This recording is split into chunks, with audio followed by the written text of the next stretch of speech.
She was once the brightest young star in Hollywood, a child prodigy with the talent, charisma, and raw screen presence to dominate an entire generation of films. But behind the glow of fame, behind the magazine covers and red carpets, there was a machinery, powerful, relentless, and carefully disguised, that helped build Lindsay Lohan, and then, slowly, methodically, crushed her. This is the story of how a gifted young actor rose to global fame, and how the Hollywood system around her contributed to the collapse that millions witnessed in real time.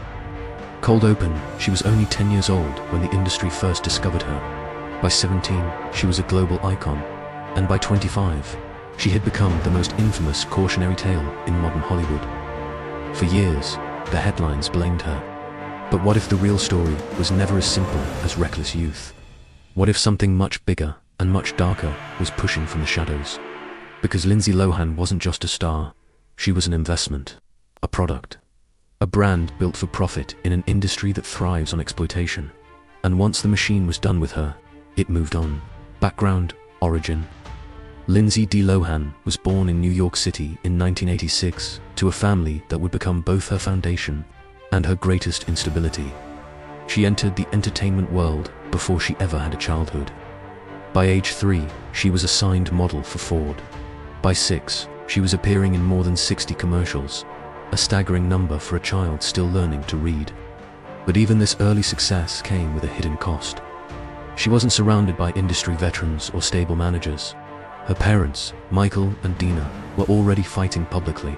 Lawsuits, financial disputes, and domestic issues circulated quietly behind the scenes long before the media ever noticed Lindsay. Hollywood saw a cute face, her family saw an income, and the industry machine saw potential that could be monetized. Early rise, her breakthrough came in 1998 with Disney's The Parent Trap. The film didn't just succeed, it became a cultural phenomenon, and it turned Lindsay into America's newest child star, the rare kind who could carry an entire film on her own. Inside the studios, executives believed she was the next big thing. A natural performer with comedic timing, emotional range, and a likability that made casting directors fight for her. Between 2002 and 2004, she entered her golden years. Freaky Friday, Confessions of a Teenage Drama Queen, Mean Girls, and with Mean Girls, Hollywood declared her the face of a new generation. But something else was happening behind the scenes. She was no longer just an actor, she was a commodity. Publicists, producers, managers, stylists, media outlets, and record labels all wanted a piece. Her schedule became relentless. Her image had to be maintained, her brand had to be protected, and the pressure was building. The turning point in 2005, the first cracks appeared. Her sudden weight loss, her first highly publicized conflicts with producers, her attempts to transition into music while still filming back-to-back movies. Studio insiders later admitted they pushed her harder than any teenage star should be pushed. At one point, she was filming during the day, recording at night, and attending promotional events on weekends, a cycle with no rest. Meanwhile, her parents' chaotic relationship worsened. Court documents, arrests, and televised arguments became part of her daily environment. Lindsay had no stable home life, no consistent adult guidance, and no boundaries.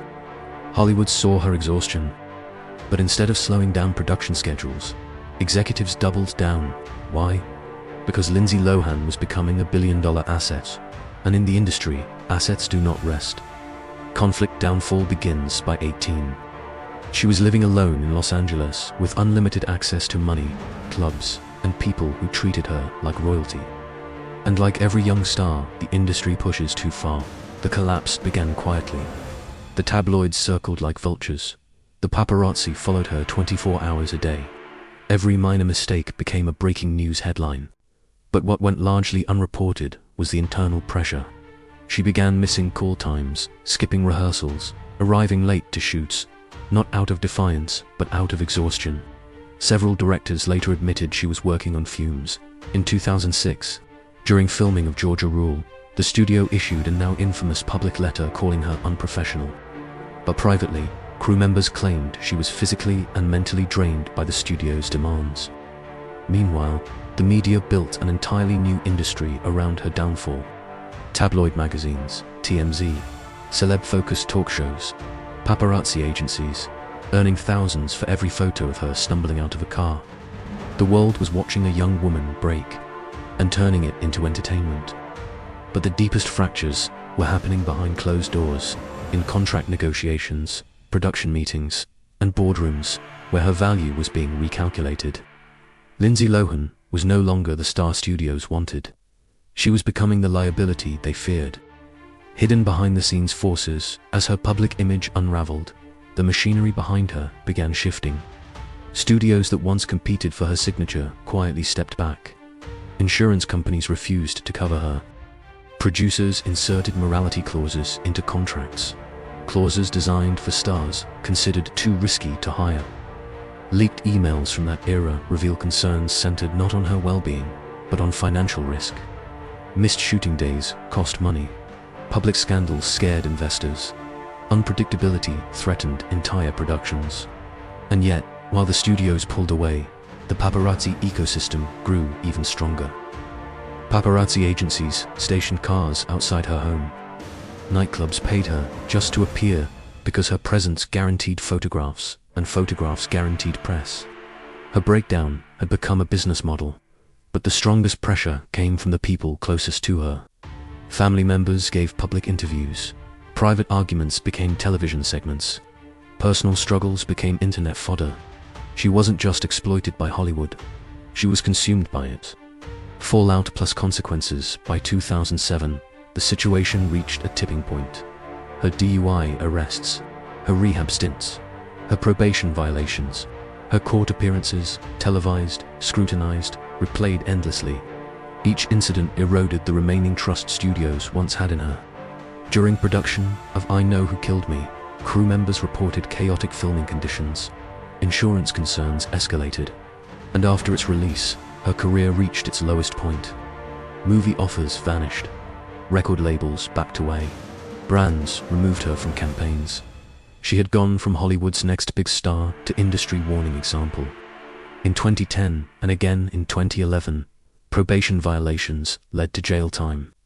The images of her in court, pale, exhausted, surrounded by flashing cameras, became symbolic of a star the system had both elevated and destroyed. Hollywood had made her. Hollywood had broken her. And Hollywood moved on without looking back. The attempted comebacks. Over the next decade, Lindsay made several attempts to rebuild her life and career. Independent films, reality shows, later a quieter life overseas, far from the California spotlight that had consumed her youth. Despite public perception, many who worked with her described her as talented, professional, and deeply committed when given real support. But the Hollywood machine rarely forgives a costly risk.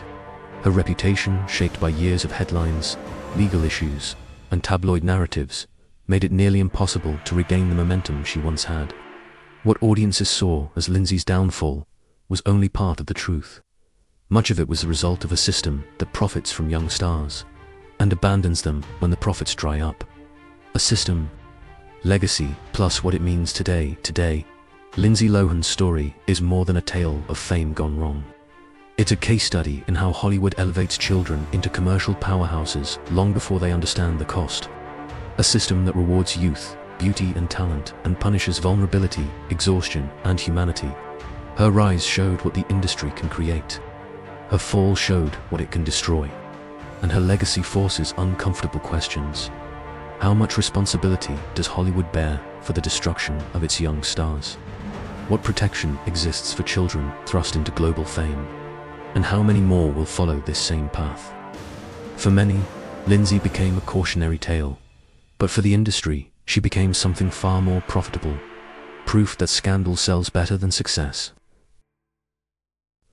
Lindsay Lohan didn't fall from grace. She was pushed by a machine designed to turn childhood into currency and discard the human being left behind. Her story isn't just about one actress. It's about an industry, a system, a cycle that continues even today. Because in Hollywood, stars don't simply fade. They are consumed until there's nothing left to burn.